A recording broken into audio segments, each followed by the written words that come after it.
පස්වන් 17කට බුදුවන්ට දේවයන් වහන්සේ.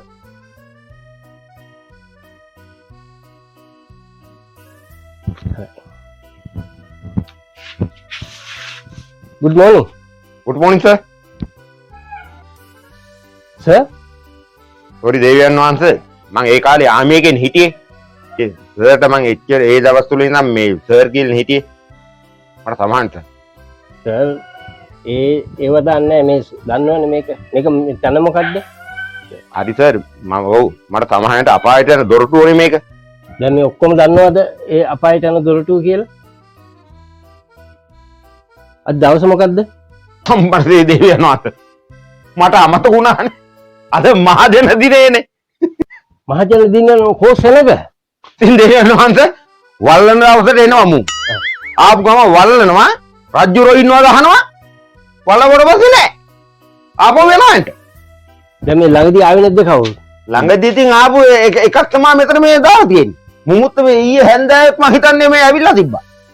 ඔබ වහන්සේ නැති හින්දා මුන් ගිහිලාන්ට. දැන් ඔබ මහ ඇමතියා වුණාට මේ සොහොන්ට මැරිලා එන උන්ගේ දිස්ත්‍රික් උඹ ගාව තියනවද? දේවේන්ද්‍ර වහන්සේ. හද උදේ දෙන්නෙක් ආවා. මම ඊට පස්සේ after 1 hour එන්න කිව්වා. දැන් කොහොමද මේ භාණ්ඩාගාරේ තියෙන ආරක්ෂාව? දේවයන් වහන්සේ හැමදාම භාණ්ඩාගාරේ හිස්නේ. රට විරවන්න පින්තිද්ද වෙන්න ඩොලර් ටිකක් එනවා. ඒතකොට දැන් භාණ්ඩාගාරේ තිබ්බේව කොහෙද දේවයන් වහන්සේ දැන් මැති ඇමතුවරු ව්‍යාපෘති පටන්ගෙන එක එක මේවා කරලා මේ ඒක මිනිසුන් ගසා කෑවේ. දැන් ලිස්ට් එක තියෙනවද ගත්ත සල්ලි ප්‍රමාණය? ඉතින් ඇමතිලා ගත්තේ නෑ කියනවා ලේකම් පිටුට යන්නේ. හරි දැන් මේ ඉන්න සෙබළුන්ට අතින් පයින් ගහගන්න ආත්ම ආරක්ෂාව ගැන උගන්වලාද තියෙන හොඳට මතකයිද? එතකොට ආයුධ පුහුණුව එහෙම කොහොමද? දේවයන් වහන්සේ මුන්ට ආයුධ දෙන්න බෑ. මුන්ට ආයුධ දුන්නොත් එහෙම එක්ක බුලට් එකක් නෑ කියනවා එක්ක පිස්තල් නෑ කියනවා මුන් ඔව්ව ඔක්කොම විකුණනවා තමයි ඉන්නේ. අනික දේවයන් වහන්සේ කියන්නේ මාර වැඩේ කියන්නේ පාතාලට විකුණනවා නම් මේවා. මම ඒ හින්දා කිසිම ආයුධයක් දෙන්නේ නෑ. අතින් පයින් තමයි කරන ඕන දේ මම උගන්වලා තියෙන්නේ. මහමති. yes දේවයන් වහන්සේ. දැන් අර හැකර් කෙනෙක් ආව නේද? අර මහ බැංකුවේ ඩොලර් ටික ගානකට ඇරියන් ඩොලර් 2.5කට. දැන් ඒ හැකර් මෙහාට આવුත් එහෙම ආත්ම ආරක්ෂාවට උඹ දන්නවද පොඩ්ඩක්? අනේ දේවයන් වහන්සේ. සාමාන්‍යයෙන් මේ හැකර් කෙනෙකුට ගහන එක නම් මට පොඩ්ඩක් අමතකයි.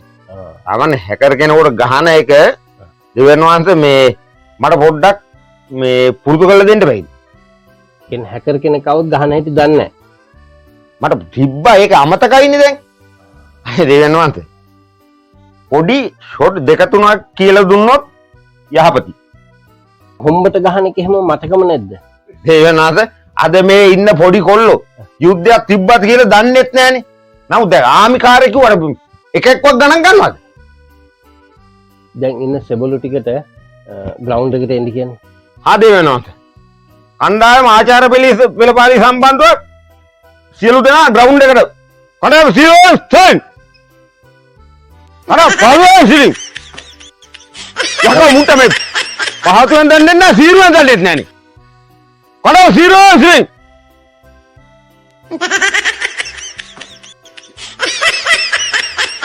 යකෝ තව ගමනේ යන්න කිව්වේ නෑ. ආව බලපත්තර. වෙරවන්ත. උන්ට මේ ළඟදී පාස් අවුට් එකක් තිබුණේ නෑ. මට ඒක පුරුදු කරන්න බැරි වුණානේ. මම දැන් ෂොට් ටික කියලා දෙනවා. බලා ගන්න ඕන. ආ දේවයන් වහන්සේ. මේක තමයි හොම් පන්ච් එක. හැකර් කෙනෙක් આવුත් ගහන්නේ හොම්බට මෙහෙම. මොකද්ද? හැකර් කෙනෙක් ආවොත් හොම්බට ගහන්නේ හොම් පන්ච් එක. හොම් පන්ච් එක. වමේ දකුණේ. වමෙන් දකුණේ. දකුණේ. එතකොට දැන් වැඩිපුර සල්ලි ගත්තොත් එහෙම ස්ටොමැක් කික් එක. ස්ටොමැක් කික් එක කියන්නේ බඩට ගහන්නේ. කොහොමද? වැඩිපුර සල්ලි ගත්තොත් එහෙම ස්ටොමැක් එක කික් එක. ඒක ගහන්නේ කොහොම බඩට. මේ අත බඩට. වමයි දකුණේ. වමයි දකුණයි. දෙබළු තේරුණාද? කණ්ඩායම හැකර් කෙනෙක් ආවොත් ඉස්ලාම් ගානේ හොම් පන්ච් එක. හරි. දැන් මම කියලා දීපගේ ફેරුණානේ. ගහපෙන්න හොම් පන්ච්. වම. දකුණ. වම. දකුණ. එතකොට ඩොලර් 2.5ට වැඩි වුණොත් ගාන්නේ ඉස්තමක් කික් එක. ඒක හරිද? වම් උස්සන්න. බහබලව. හා. ගොල්. හා අයිපතර. හා අයිපතර. හරි 1 2 3යි. කාලේට. ඕහෝ සීරුවේ. එන්ට කිව්වේ නෑ ගහන්න කිව්වේ. තේරෙනවද? මගේ සේබළු ටිකට දැන් හොඳටම පුරුදු කරලා තියෙන්නේ. ඒ කියන්නේ හැකර් කෙනෙක් આવුත් ගහලම මරලා දායිද? දෙවියන්වන්ද පළවෙනි එක දැක්කේ නෑ. දෙවෙනි එක නම් අය එන්ට ඉත කියන්නේම නෑ. අග එකෙක් කෙරුවා පොඩ්ඩක් බලපන්. දැන් දේවයන් වහන්සේ හම්බෙන්න බැරිද මට? ඒ මොකද ඒකෝ? මේ බබාට නමක් තියන්න. පොඩ්ඩක් ඉන්නවා දේවන් වහන්සේම පණිවිඩය යවන්න. දෙවියන්වන්ද මැරිච්ච මිනිස්සෙක් ඇවිල්ලා තියෙනවා මේ බබාට නමක් තියන්න. බබාට නමක් තියන්න. කොහෙන්ද කියන්නේ? දෙවියන්වන්ද එන්න කියන වර. දේවයන් වහන්සේ මේ අපේ වයිෆ් කිව්වා මේ වයිෆ්ගේ නමේ අකුරකුයි මගේ නමේ අකුරකුයි දාලා මයන්නෙන් නම තියන්න කියලා. නම කියන්න. හරි දැන් බබාගේ අම්මගේ නම මොකද්ද? ඒ වයිෆ්ගේ නම දේවයන් වහන්සේ ඕලු. ඕලු. එතකොට තමසගේ නම? මගේ නම බබා. නම බබා.